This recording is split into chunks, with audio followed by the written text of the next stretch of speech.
So हे lecture 6वं आहे chemical कायनेटिक्सचं. याच्या अगोदर आपण ऑर्डर काय असते, रेट कसा डिटरमाइन करायचा, त्याच्यानंतर ऑर्डर कशी कॅल्क्युलेट करायची, ग्राफच्या बेसिसवरती कसं फाइंड करायचं की कोणत्या ऑर्डरचा हा ग्राफ आहे, कोणत्या ऑर्डरची केमिकल रिॲक्शन आहे, या सगळ्या गोष्टी आपण बघितल्या. सो आज आपण काय बघणार आहोत, कायनेटिक्स ऑफ कॉम्प्लेक्स रिॲक्शन, की वेगवेगळ्या टाईपच्या कॉम्प्लिकेटेड रिॲक्शन असतात की त्यांच्यामध्ये इंटरमिडिएट प्रेझेंट असतो किंवा इंटरमिडिएट जरी प्रेझेंट नसेल तरी एकाच रिॲक्टंटपासून, बघा इथे पीपासून ए पण बनतो, बी पण बनतो आहे, सी पण बनतो आहे, डी पण बनतो आहे. सो अशा पण काही केमिकल रिॲक्शन असतात. तर अशा केमिकल रिॲक्शनला कसं सॉल्व्ह करायचं, त्याच्यामधली या सगळ्यांमधली ॲक्च्युअल रेट डिटरमाइनिंग स्टेप कोणती आहे, या सगळ्याचा आपण काय करणार, स्टडी करणार आणि कायनेटिक्स ऑफ कन्झिक्युटिव्ह रिॲक्शन पण शिकणार आहोत. ठीक आहे. सो केमिकल कायनेटिक्समध्ये आपण स्टार्टिंग फर्स्ट लेक्चरमध्ये ही गोष्ट शिकलो होतो की केमिकल कायनेटिक्समध्ये 2च गोष्टींचा स्टडी करायचा आहे. एक म्हणजे रेट ऑफ रिॲक्शन आणि दुसरं म्हणजे कोणते फॅक्टर आहेत जे रेट ऑफ रिॲक्शनवरती काय करतात, अफेक्ट करतात.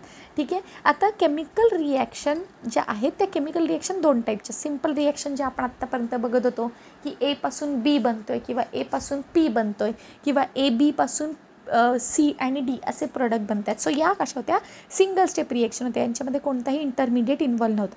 बट ज्या दुसऱ्या टाईपच्या रिॲक्शन आहेत त्याच्यामध्ये त्या कोणत्या कॉम्प्लेक्स रिॲक्शन असतात, त्यांच्यामध्ये मल्टी स्टेप्स वापरले जातात, त्यांच्यामध्ये एकतर इंटरमिडिएट असतो किंवा जर आपण हे एक्झाम्पल 2 बघितलं तर याच्यामध्ये इंटरमिडिएट नाही आहे बट इट इज ऑल्सो काय, complex reaction, it is also multi step reaction. बरोबर आहे. सो मे बी म्हणूनच वर्ड वापरलेला आहे. ठीक आहे. सो कन्सिडर जर आपण केली एक रिॲक्शन की ए पासून 2C बनला, पण हा जो 2C आहे तो डिरेक्टली प्रोडक्टमध्ये कन्वर्ट झाला, म्हणजे 2C एक इंटरमिडिएट आहे.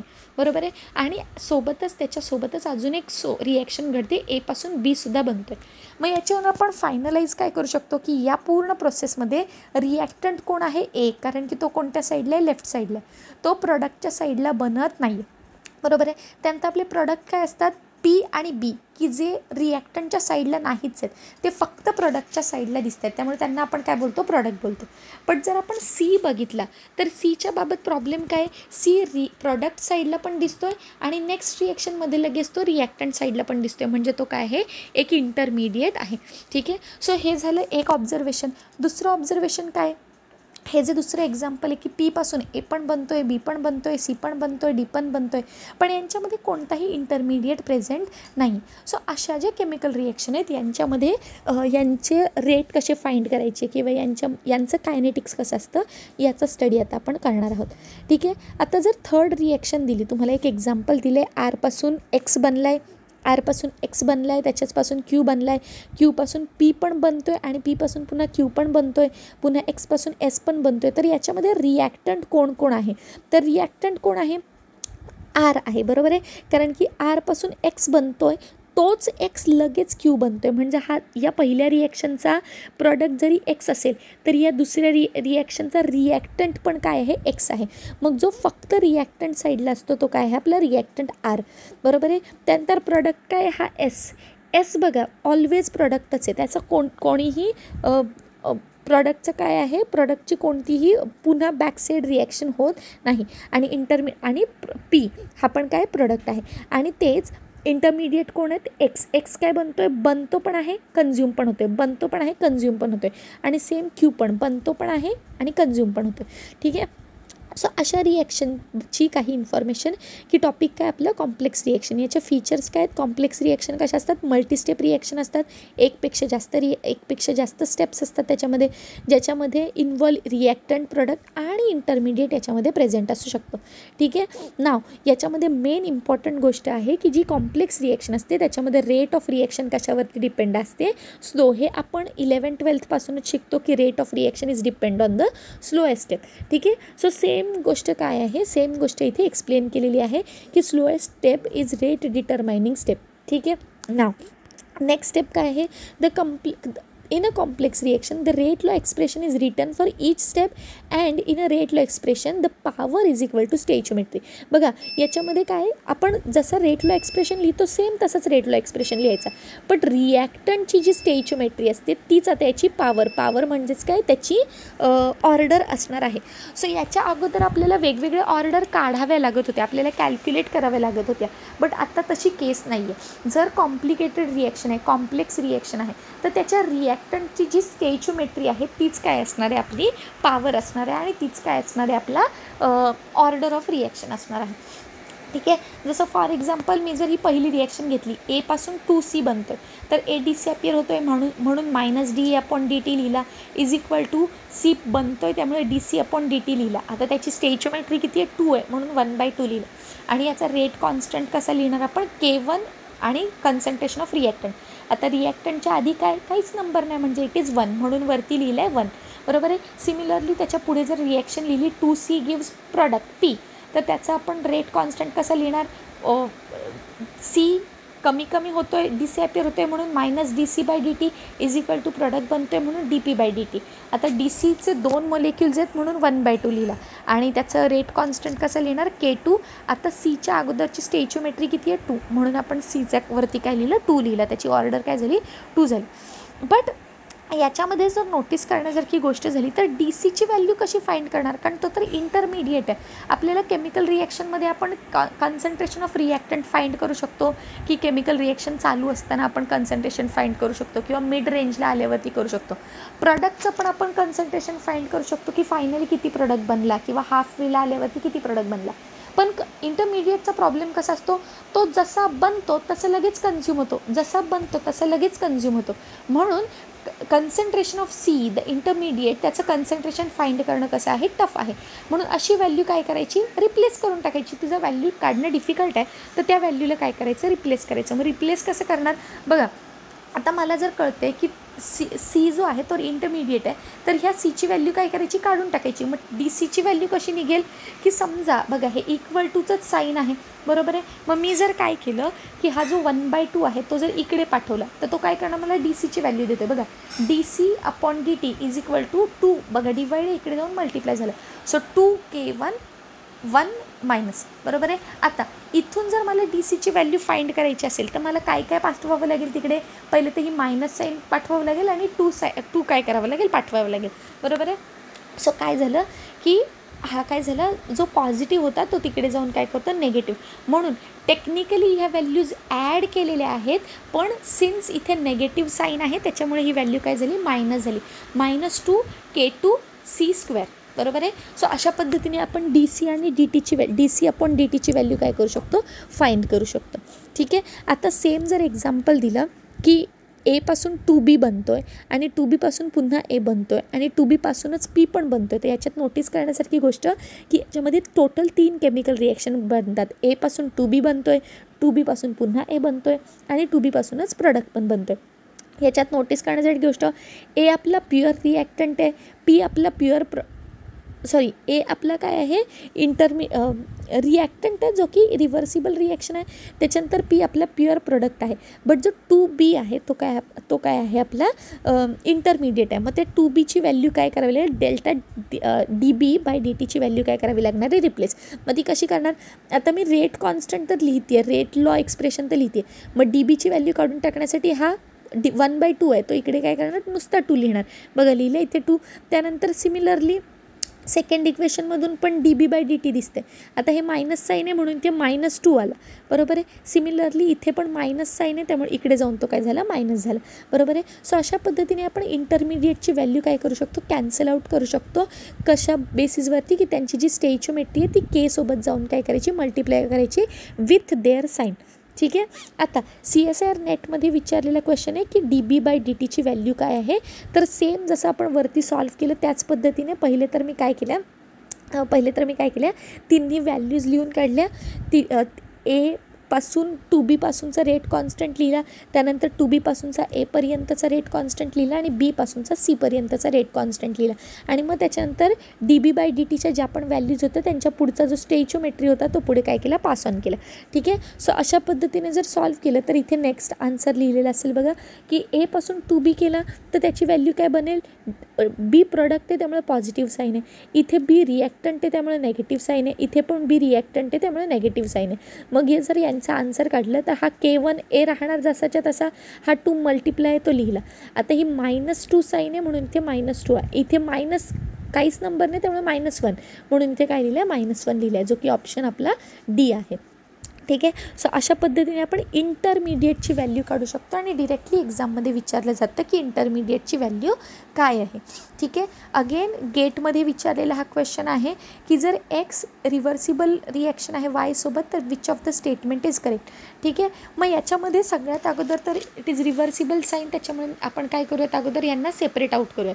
जर पहिलं इक्वेशन लिहिलं तर त्याचा आपण त्याचा आपण इंटिग्रेटेड रेट लॉ लिहू शकतो आणि जर दुसरं इक्वेशन आहे त्याचं पण इंटिग्रेटेड रेट लॉ लिहू शकतो. कसा, एक्स डिसअपियर होते म्हणून -dx/dt, वाय डिसअपियर होते म्हणून -dy/dt is equal to +dy/dt is equal to +dx/dt. एवढ्यापर्यंत क्लिअर झालं.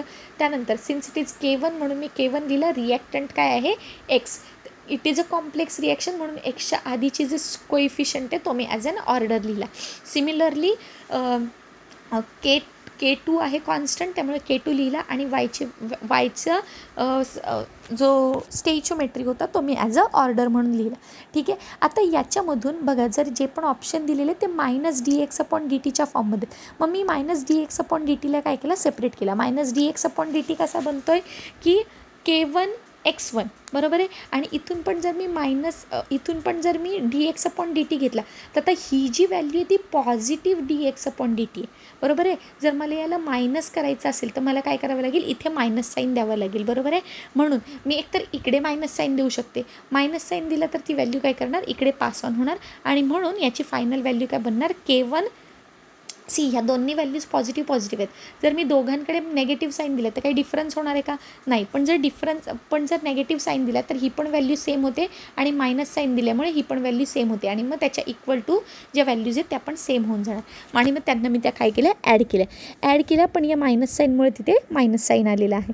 ठीक आहे. सिमिलरली आता ही dxची व्हॅल्यू आली, बट जर नोटीस करण्यासारखी गोष्ट आहे की याच्यामध्ये हे जे मी इक्वेशन काढले त्याच्यामध्ये वाय आहे आणि जे पण माझे ऑप्शन आहे त्याच्यात वाय कुठेच दिसत नाही म्हणून मी काय करते, वायला रिप्लेस करते.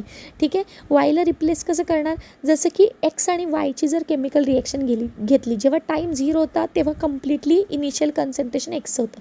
जसं टाईम T1 झाला तसं काहीतरी वाय प्रोडक्ट बनला असणार आहे बरोबर आहे. म्हणजे वायची व्हॅल्यू काय आहे, इनिशियल मायनस काहीतरी बनलं बरोबर आहे. सो ही व्हॅल्यू मी काय केली, इक्वेशन 1मध्ये वायची व्हॅल्यू काय केली, ॲज अ सबस्टिट्यूट केली. सबस्टिट्यूट केल्यावरती हा जो K2 आहे त्याने XO आणि K2ने एक्सला काय केलं, मल्टिप्लाय केल्यामुळे KX1 मायनस K2XO प्लस हा मायनस काय बनला, प्लस बनला, प्लस K2X बनला बरोबर आहे. आता जर याच्यामधून बघितलं तर हे जे स्क्वेअर केलेले बॉक्सेस आहेत त्याच्यामधून काय कॉन्स्टंट काढला, एक्स कॉमन घेतला. एक्स जर कॉमन घेतला तर K1 प्लस K2 बनेल आणि त्याला एक्स बनेल. बघा K1 प्लस K2 आणि एक्सने मल्टिप्लाय केलेले आहे, मायनस K2XO आणि म्हणून option B is the correct one. ठीक आहे. सो अशा पद्धतीने क्वेश्चन विचारले जातात.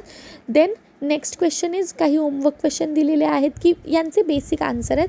जर याच्यामध्ये dc/dtची व्हॅल्यू फाईंड करायला लावली तर मी एक प्रॉब्लेम सॉल्व्ह करते, याच्याच बेसिसवरती हा पण प्रॉब्लेम आहे.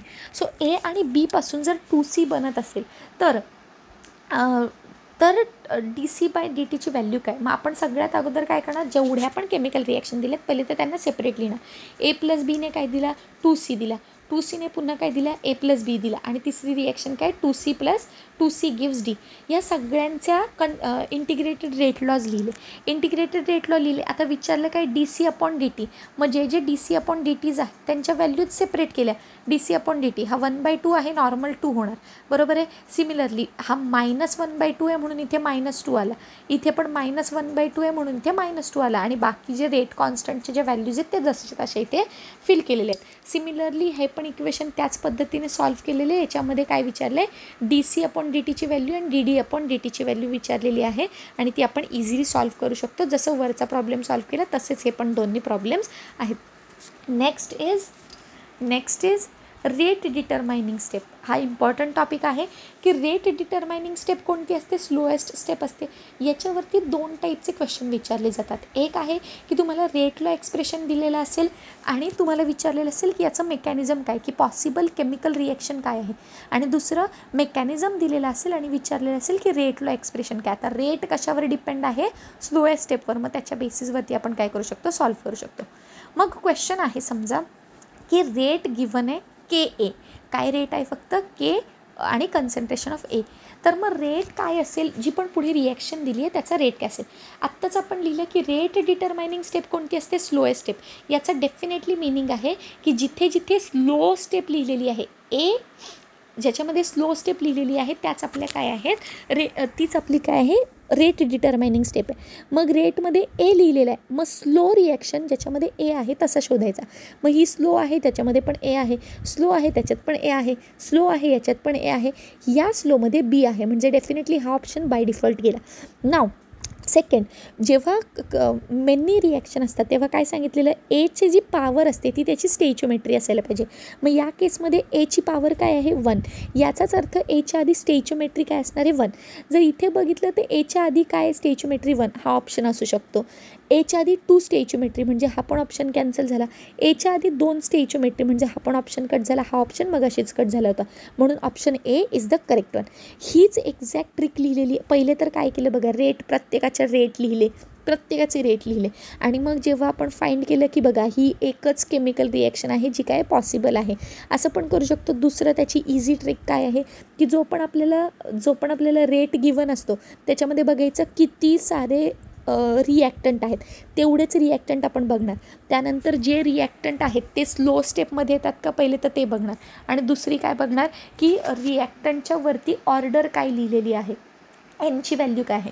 तीच जर त्याची स्टेचिओमेट्री असेल तर त्याच्या बेसिसवरती आपण काय करू शकतो, आन्सर सॉल्व्ह करू शकतो. इझी क्वेश्चन आहे त्याच्या पुढे. नाव आता समजा मी एक क्वेश्चन दिला जो की CSIR नेटमध्ये विचारला होता की एक केमिकल रिॲक्शन दिली आहे 2AB + B2 gives 2AB2.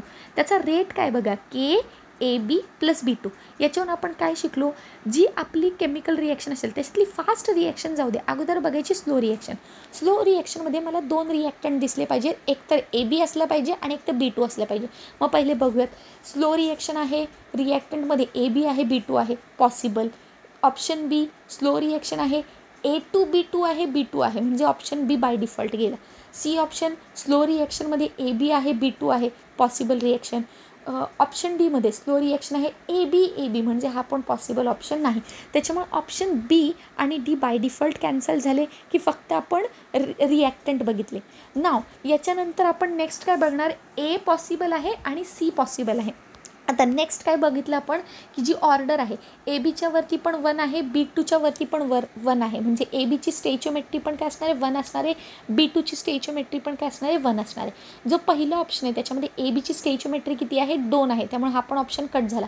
C ऑप्शनमध्ये बघा ABची पण स्टेचिओमेट्री 1च आहे, B2ची पण स्टेचिओमेट्री 1च आहे आणि त्याच्यामुळे C is the correct answer. बघा इथे ट्रिक लिहिलेली, फाइंड द रिॲक्टंट. असा रिॲक्टंट फाइंड करायचा ज्याच्यामध्ये AB आणि B2 असेल, ज्याच्यामध्ये कोणताही, कारण ABच्या वरती पण 1 लिहिलेलं आहे, B2च्या वरती पण 1 लिहिलं आहे, त्यामुळे याच्यामध्ये कोणताही कोएफिशियंट नसला पाहिजे आणि ही रिॲक्शन कशी पाहिजे, स्लो स्टेप. ही जी स्टेप असेल ती कशी असली पाहिजे, स्लो स्टेप. आणि हे या 3 कंडिशन कोणामध्ये आहेत, फक्त ऑप्शन सीमध्ये आहेत, त्यामुळे option C is the correct answer. ठीक आहे. नाऊ नेक्स्ट याला आपण डिटेलमध्ये सॉल्व्ह करायला गेलो तर प्रत्येक केमिकल रिॲक्शनचा रेट कॉन्स्टंट लिहायचा आणि प्रत्येक रिॲक्शनचा रेट कॉन्स्टंट लिहिला की ज्याचा रेट कॉन्स्टंट याच्यासोबत मॅच करतो तो काय असणार आहे, करेक्ट आन्सर असणार आहे. ते तसं जरी सॉल्व्ह केलं आणि असं जरी सॉल्व्ह केलं तरी आन्सर करेक्ट येणारच आहे. पुढे CSIR नेट 2016मध्ये विचारलेला क्वेश्चन आहे की एक केमिकल रिॲक्शन दिलेली जी ओव्हरऑल केमिकल रिॲक्शन आहे, तिचा रेट काय आहे, NO2F. म्हणजेच काय, याच्यामध्ये फक्त एकच रिॲक्टंट आहे. मग बघा सगळ्या स्लो रिॲक्शन आहेत त्यामुळे सगळ्या पॉसिबल असू शकतात. स्टेप 2 एकच रिॲक्टंट आहे, कोणता? NO2F. याच्यामध्ये NO2F आहे पॉसिबल, याच्यात NO2F प्लस F आहे, म्हणजे बी ऑप्शन बाय डिफॉल्ट गेला. तिसरा NO2F पॉसिबल, चौथा NO2F plus F, D option पण कॅन्सल झाला. का? कारण याच्यामध्ये 2 रिॲक्टंट आहेत. आपला जो रेट आहे तो फक्त एकाच रिॲक्टंटवर डिपेंड आहे. ऑल्सो आता नेक्स्ट स्टेप, 3 स्टेप बघायचे आहेत. सगळ्यात पहिलं स्लो स्टेप बघायची, दुसरं रिॲक्टंट कोणते कोणते, आणि तिसरं त्याची ऑर्डर काय. आता इथे पण काहीच नाही लिहिलं म्हणजे 1, याचाच अर्थ NO2Fच्या पुढे काय लिहिलेलं पाहिजे? 1 लिहिलेलं पाहिजे. आता ऑप्शन बी आणि डी तर आपण बाय डिफॉल्ट कॅन्सल केले. एमध्ये NO2Fच्या अगोदर 2 लिहिले म्हणजे हा पण ऑप्शन गेला. So option C is the correct. Trick पण सेम गोष्टी लिहिली की फाइंड अ रिॲक्टंट, असा रिॲक्टंट शोधा जो काय असणार आहे, फक्त एकच NO2Fच असणार, ज्याच्यावरती दुसरा कोणताच सोबत रिॲक्टंट नसेल, त्याच्यासोबत कोणताही कोइफिशियंट नसेल, आणि ती कशी रिॲक्शन असेल? स्लो स्टेप असेल. बरोबर आहे. सो अशा पद्धतीने आपण याचा आन्सरसुद्धा सॉल्व्ह करू शकतो. नाव गेटमध्ये विचारला गेलेला क्वेश्चन आहे की रेट काय दिला आहे? NO2 O3 1. The reaction of NO2 plus O3 represent first order reaction with respect to NO2 and give possible mechanism. Obviously it is first order reaction कारण NO2च्या वरती 1 लिहिलेलं आहे.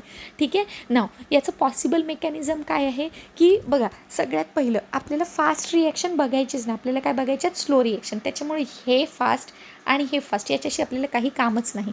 नेक्स्ट स्लो स्टेपमध्ये काय सांगितलं आहे की NO2 पाहिजे आणि O3 पाहिजे. याच्यात NO2 पण आहे, O3 पण आहे, याच्यामध्ये NO2 नाही आहे, त्याच्यामुळे ऑप्शन बी कॅन्सल झाला. ऑप्शन ए पॉसिबल आहे. सिमिलरली नेक्स्ट पेजवरती ऑप्शन सी आणि डी पण दिलेला असेल. नाही आहे? ठीक आहे. चला नेक्स्ट 2 ऑप्शन नाही आहेत आपल्याकडे अवेलेबल, बट याच्यामध्ये काय option A is the only option, कारण की याच्यामध्ये काय आहे? स्लो रिॲक्शन पण आहे, दोन्ही रिॲक्टंट पण इन्वॉल्व झालेले आहेत, आणि त्यांचे कोइफिशियंट पण 1 आहेत. ठीक आहे. So option A is the correct one. Next is आपण काय शिकलो आत्ता की याच्यावरती 2 टाईपचे क्वेश्चन विचारलेले असतात. एक तर रेट लॉ दिलेला असतो आणि मेकॅनिझम विचारतात, किंवा मेकॅनिझम दिलेला असतो आणि रेट लॉ एक्सप्रेशन विचारलेलं असतं. ठीक आहे. सो सेकंड टाईपचं क्वेश्चन बघूयात आपण. सेकंड टाईपच्या क्वेश्चनमध्ये काय मेकॅनिझम दिलेलं असतं आणि सांगितलं असतं रेट ऑफ रिॲक्शन विचारा. सांगा. सेम मेथडने जायचं आहे. याच्यामध्ये पण फास्ट रिॲक्शनला बिलकुल पण इम्पॉर्टन्स द्यायचं नाही. आता ही जी एकच रिॲक्शन राहिली आहे, हिचा रेट तर आपण लिहूच शकतो, आपण त्याच्यामध्ये मास्टर आहोत. मग ती कशी लिहिणार? -dA/dt. हे पण लिहायची गरज नाही आहे, but still -dA/dt is equal to -dB/dt is equal to +dC/dt is equal to K. ठीक आहे. K आणि concentration of reactant into concentration of product. बरोबर आहे. सो याचा कॉन्स्टंटची व्हॅल्यू काय आहे? रेट कॉन्स्टंटची व्हॅल्यू काय? KA/B. बरोबर आहे. सो अशा बेसिसवरती आपण हा प्रॉब्लेम सॉल्व्ह करू शकतो. बरोबर आहे. झालं. नेक्स्ट इज आता कॉम्प्लेक्स रिॲक्शनमध्ये ना वेगवेगळ्या टाईपच्या केमिकल रिॲक्शन आहेत. त्याच्यात कन्झिक्युटिव्ह रिॲक्शन असतात, पॅरलल रिॲक्शन असतात, रिव्हर्सिबल रिॲक्शन असतात, फोटोकेमिकल रिॲक्शन असतात, चेन रिॲक्शन असतात. यातलं जे फोटोकेमिकल आणि चेन रिॲक्शन आहे यांचा आपण नंतर डिटेल स्टडी करणार आहोत.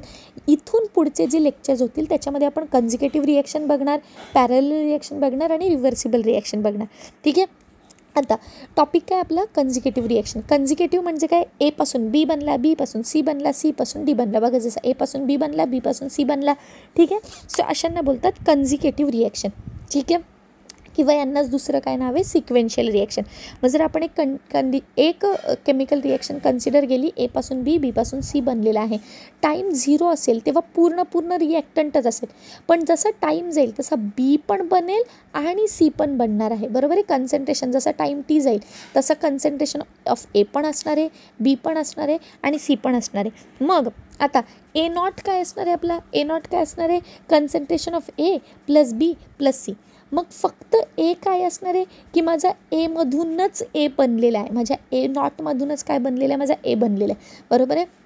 किंवा आपण हे जे इक्वेशन आहे यालाच मॉडिफाय केलं आहे. एची व्हॅल्यू कशी निघाली की मी काय केलं? A0 इकडे जसंच्या तसा होता, बीला इकडे पाठवलं त्यामुळे त्याला मायनस साईन लागली, सीला पण तिकडे पाठवलं त्यामुळे त्याला मायनस साईन लागली. बीची व्हॅल्यू पण कशी फाइंड करणार? A0 इकडेच होता, एला पण इकडे पाठवलं, सीला पण इकडे पाठवलं, त्यामुळे ए, बी आणि सीच्या व्हॅल्यूज आपल्याला निघाल्या. ठीक आहे. सो याच्या बेसिसवरती एक क्वेश्चन विचारलं गेलं गेटमध्ये 2004मध्ये की जर तुम्हाला एक कन्झिक्युटिव्ह रिॲक्शन दिलेलं आहे, त्याच्यामध्ये इनिशियल कन्सन्ट्रेशन P0ची व्हॅल्यू दिली आहे 1 मोलार, त्याचा K1ची व्हॅल्यू आहे 10⁻³ पर सेकंड आणि K2ची व्हॅल्यू दिली 10⁻⁴ पर सेकंड. आता याच्याचवरून आपण फाइंड करू शकतो की कोणत्या ऑर्डरची रिॲक्शन आहे. याच्यामध्ये जर फक्त पर सेकंड लिहिलेलं आपल्याला आठवतं आपण लिहिलेलं कन्सन्ट्रेशन 1 - n आणि सेकंड इनवर्स याच्या बेसिसवरती आपण सॉल्व्ह करू शकतो. आता ह्या कन्सन्ट्रेशनची काहीच व्हॅल्यूच नाही आहे, बरोबर आहे ना. याचाच अर्थ इथे काय असणार आहे, 1 असणार आहे, तेव्हाच ही व्हॅल्यू 0 झालेली असणार आणि त्यामुळे इथे काय आलं असणार 1⁻0 काय कन्सन्ट्रेशन 1⁻0 काय येणार 1च येणार. याचाच अर्थ nची व्हॅल्यू हॅज टू बी 1, बरोबर आहे. आणि त्याच्याचमुळे आपण इथे काय कॅल्क्युलेट करू शकतो, जरी आपल्याला लिहून दिलेलं नसेल तरी आपण काय करू शकतो, फाइंड करू शकतो की ही काय फर्स्ट ऑर्डर रिॲक्शन आहे, बरोबर आहे. आता क्वेश्चन काय विचारले, the time at which the concentration of Q and R will be 0.5966 molar and 0.0355 molar respectively. मग असा कोणता टाईम असेल जेव्हा Q आणि Rची रिॲक्शन काय असेल, हे जे दिलेले मोलार आहेत तेवढी. मग आता आपल्याला काय माहिती आहे की जेव्हा इनिशियल कन्सन्ट्रेशन होतं तेव्हा 1 मोलार शिल्लक होतं, पण जसजसा टाईम गेला तसं Qचं कन्सन्ट्रेशन काय बनलं 0.5 बनलं आणि Rचं कन्सन्ट्रेशन काय बनलं 0.035 बनलं, बरोबर आहे. मग since it is first order reaction म्हणून मी फर्स्ट ऑर्डर रिॲक्शनचा फॉर्म्युला लिहिला आणि त्याच्यामध्ये काय केलं, त्याच्यामध्ये व्हॅल्यूज पुट केल्या, बरोबर आहे. आता ln A0 म्हणजे काय, इथे P0 आहे, बरोबर आहे की नाही. ln A म्हणजे आता कोण शिल्लक आहे, मग आता कोण शिल्लक आहे, P0 पण शिल्लक आहे थोडासा, बरोबर आहे. मायनस त्याच्यातून Q पण शिल्लक आहे, R पण शिल्लक आहे. बघा Pची व्हॅल्यू कशी काढली तर A0 पण आहे, B पण आहे, C पण आहे, बरोबर आहे. सेम वेमध्ये काय केलं, हे आन्सर सॉल्व्ह केलं आणि मग त्या सगळ्यांच्या व्हॅल्यूज पुट केल्या आणि मग Aची व्हॅल्यू म्हणजे Pची व्हॅल्यू फाइंड केली आणि त्यांचा अँटीलॉग काढला. अँटीलॉग काढल्यावरती आन्सर काय आलं 999 seconds which is almost near to 1000 seconds. ठीक आहे. सो अशा पद्धतीने न्यूमरिकल्स विचारले जातात कन्झिक्युटिव्ह रिॲक्शन्सवरती. इझी टॉपिक आहे हा. आणि नेक्स्ट लेक्चरमध्ये आपण पॅरलल रिॲक्शन, रिव्हर्सिबल रिॲक्शन यांना कसं सॉल्व्ह करायचं आहे किंवा यांच्या ऑर्डर कशा काढायच्या यांच्याबद्दल आपण डिटेलमध्ये शिकणार आहोत. थँक्यू.